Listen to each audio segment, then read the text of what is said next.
terus saya lagi oke teman-teman bisa melakukan terus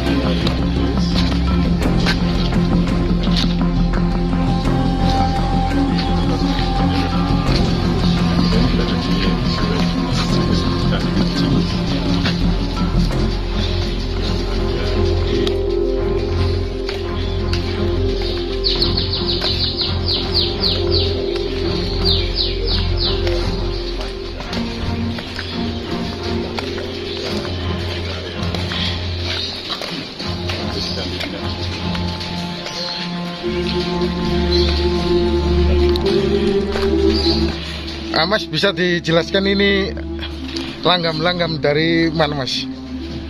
Iya.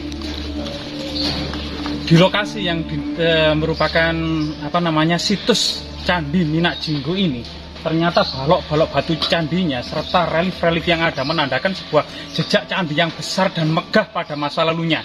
Namun saat ini tinggal puing-puingnya saja, alias runtuh total. Jadi cerita-cerita yang ada sebagian dipindahkan ke Museum PIM Trowulan, juga adegan sehari-hari. Misalnya pemandangan alam, sungai-sungai, sawah-sawah yang memperlihatkan suasana pedesaan. Kemudian dinamakan Candi Minak Jinggo ini karena adanya sebuah relief Garuda. Relief Garuda yang kemudian masyarakat memenai relief Garuda yang besar ini sebagai tokoh Minak Jinggo.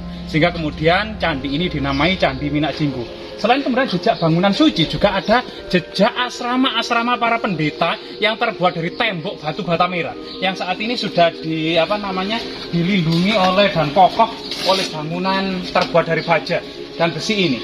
Ini kemudian ada jejak-jejak kemudian tembok-tembok asrama para pendeta selain bangunan candi yang terbuat dari batu andesit.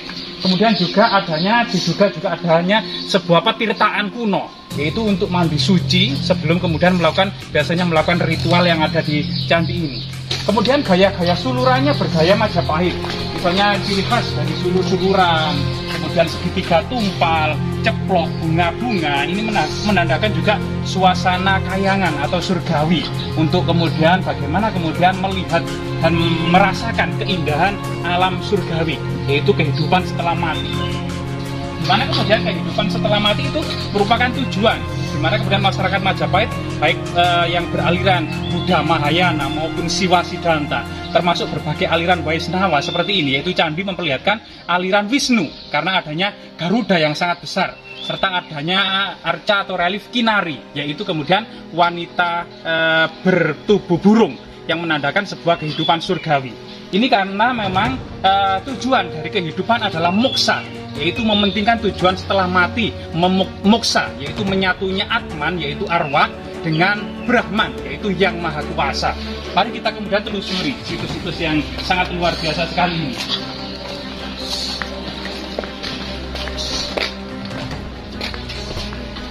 Itu ada lingga, Mas? Iya, di sini ada sebuah jejak lingga patok, jadi bukan lingga yoni karena berbentuk segi empat. Karena perbedaannya adalah jika itu lingga yoni itu bagian bawah itu segi empat, bagian tengah itu segi 8, dan bagian puncak itu silindris. Itu merupakan lingga yoni yang berhubungan dengan pemujaan. Kalau di sini itu lingga patok, kemudian berhubungan dengan struktur bangunan candi itu sendiri, atau kemudian bagian dari balok batu candi yang kemudian diberdirikan. Nah, sungguh situs yang sangat luar biasa sekali ini menunjukkan sebuah tembok batu bata merah yang sangat luas sekali, kemudian adanya jejak sebuah bencana. Di situ ada pecahan tembikar dan keramik Cina itu yang sangat banyak sekali di atas struktur. Jadi jejak-jejak kemudian kehidupan masa lalu.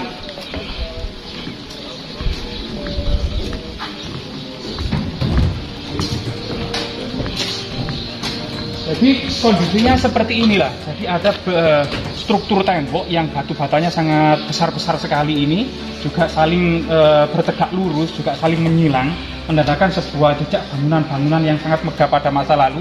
Kemudian juga adanya petirtaan, juga terlihat adanya sebuah bangunan suci ini dikelilingi kolam-kolam yang indah. Kemungkinan pada masa lalu adalah kolam bunga teratai. karena bunga teratai itu dianggap sebagai lambang kebijaksanaan pada masa lalu. Yang identik dengan kemudian bunga teratai ini ada tempat duduk para dewa atau asana juga. Nah ini tembok-tembok yang sangat luar biasa sekali. Jadi dengan adanya struktur tembok yang sangat megah ini kita bisa merasakan cita rasa peradaban Majapahit yang sangat tinggi, kemegahannya, kemakmurannya, dan kemudian kebijaksanaannya. Di situ kemudian bangunan suci yang kemudian banyaknya kemudian para pendeta, para biksu dan biksuni yang terutama juga sering dikunjungi para pejabat tinggi kerajaan Majapahit, itu mendapatkan intensif tentunya dari kerajaan Majapahit.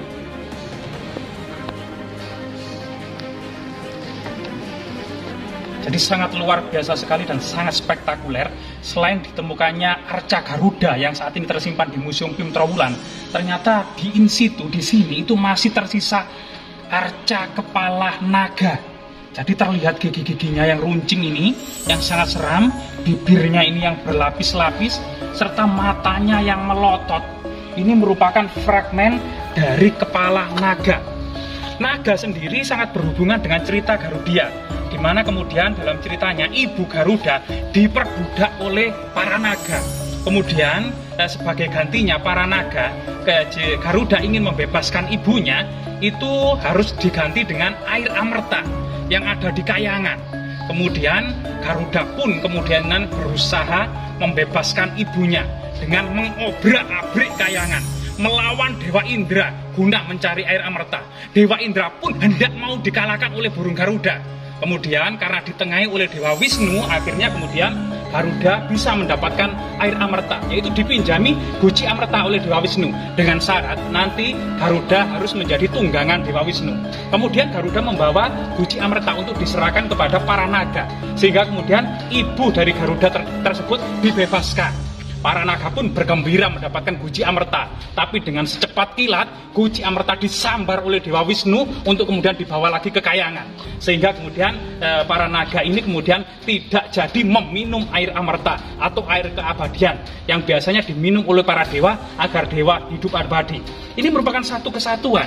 Jadi ada seekor naga dan burung Garuda, sehingga kemudian candi yang bersifat Wisnu ini sangat identik dengan lambang pembebasan atau lambang kebebasan, yaitu bagaimana seekor perjuangan burung Garuda membebaskan ibunya dari perbudakan. Diduga memang candi ini sangat identik dengan kemudian candi pendarmaan Prabu Jayanegara, yang kemudian dalam filosofinya kemudian Prabu Jayanegara ini juga berusaha membebaskan ibunya sendiri, yaitu permaisuri dari Raja Diyawijaya atau Sang Ramawijaya, sang pendiri kerajaan Majapahit.